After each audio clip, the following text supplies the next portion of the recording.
दादा कोथरूडला येणार का? पण मीटरनेच यावं लागेल.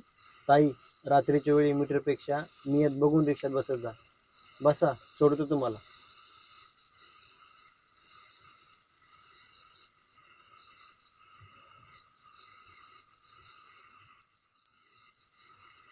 ताई, तुम्ही घाबरू नका. मी तुमच्या भावासारखाच आहे.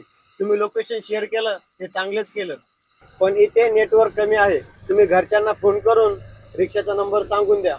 सॉरी दादा, ते रात्र झाले ना म्हणून. स्वारी कशाला? आजकाल काळ खराब आहे. सावध राहणं गरजेचंच आहे. पण लक्षात ठेवा, प्रत्येक रिक्षावाला वाईट नसतो. आमच्या पण घरी तुमच्यासारखीच बहीण आहे.